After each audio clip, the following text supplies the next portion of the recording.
Today we are going to conduct the employee training for facilities with above-ground storage tanks. This includes spill prevention control and countermeasure. Today we will cover the following. What is an SPCC? What agency regulates it? A general inventory of above-ground tanks, AST liquid transfer and best management practices, secondary containment, security measures, emergency response, and testing and inspections. What is an SPCC?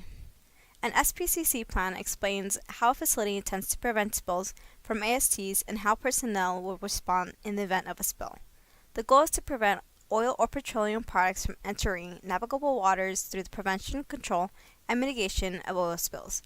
An SPCC plan is required for any facility that stores more than 1,320 gallons of liquid petroleum above ground. Only 55 gallons or larger containers are included in the inventory. Or any facility that stores more than 42,000 gallons of liquid petroleum below ground. The federal SPCC regulation falls under the 40 Code of Federal Regulations Part 112. The most recent amendment was November 13, 2009, and the enforcement has already been conducted by EPA inspectors.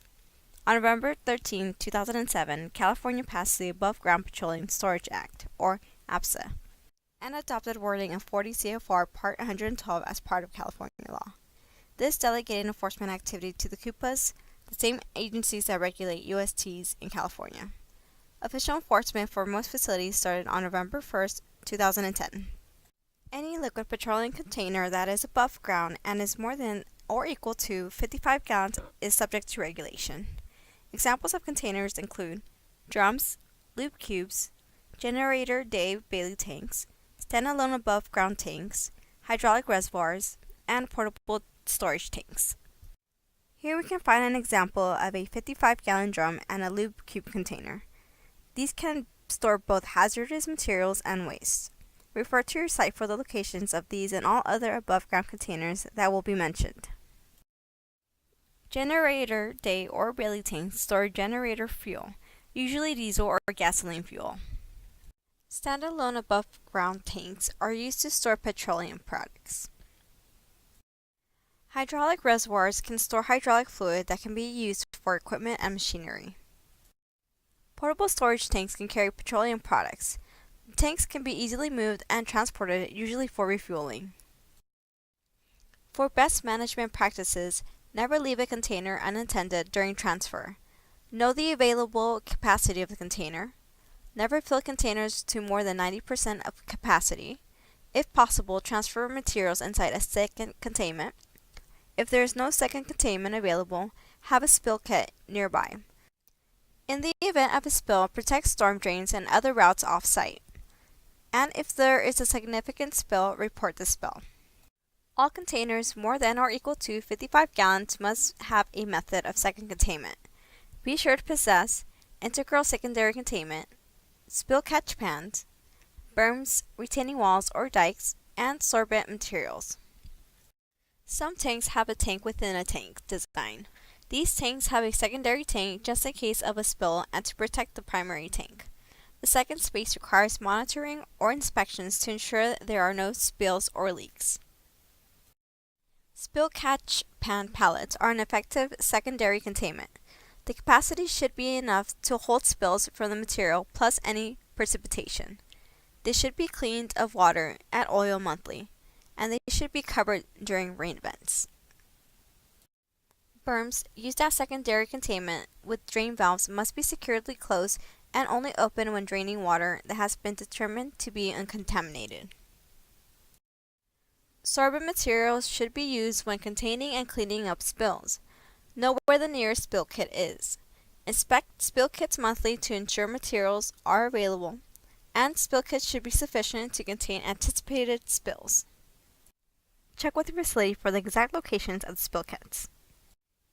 If a spill occurs, limit access to the spill area.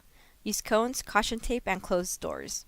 Remove ignition sources and unplug nearby electrical equipment. Establish exhaust ventilation. Vent vapors to the outside of the building only. Open windows and turn on exhaust fans. Locate the spill kit and wear personal protective equipment like goggles, face shields, impervious gloves, coveralls, boots, etc. Confine and contain the spill. Surround with socks to prevent spill migration and cover with absorbent material. Sweep solid material into a plastic dustpan and place it in a marked hazardous waste container, and always dispose of used spill kit materials as hazardous waste. For security measures, facility access and access to oil-containing equipment must be controlled. Unattended facilities must be made inaccessible, and lighting should be implemented to discourage vandalism. Your facility must have a list of emergency contacts including facility emergency coordinator contacts and the contact information for the fire department, local certified unified program agency or CUPA, the California Office of Emergency Services, and the nearest medical facility. The emergency contact list is usually posted on site or can be found in the compliance finder. Refer to your site for the exact location. Emergency response. If safe to do so, respond to a spill by preventing the spill from leaving the property or entering the storm drain. Evacuate personnel to the designated meeting place. The emergency meeting place can be found in the site map. Refer to the emergency contact list for contact numbers. Employees should remain in the facility to provide information to emergency responders. In the event of an evacuation, you must proceed to the emergency meeting place, also known as the staging area, recognized with the star symbol in the site map. If first responders are called, they will expect you to be there and to have conducted a head count. The emergency meeting place is usually located in the main parking lot. Refer to your site for the exact location. All above ground storage tanks are to be inspected at least monthly. Certain containers should be tested with non-destructive shell testing. The SPCC plan is to be reviewed every 5 years and recertified. Technical amendments are to be completed every time a facility commissions or decommissions tanks, changes secondary containment methods, changes security measures, changes facility inventory, and when there are revisions to the standard operating procedures. We hope you gathered as much of the information included in this training session because you are now prepared to handle ASTs at this facility because you now know the location of the emergency contact roster and site map, examples of above-ground storage tanks and the significance of secondary containment, what to do in the event of a spill, the location of the spill kits, and the procedures of testing and inspections. Thank you for participating in this important environmental health and safety training session. If you have any questions about today's training, contact us at info@relyenvironmental.com.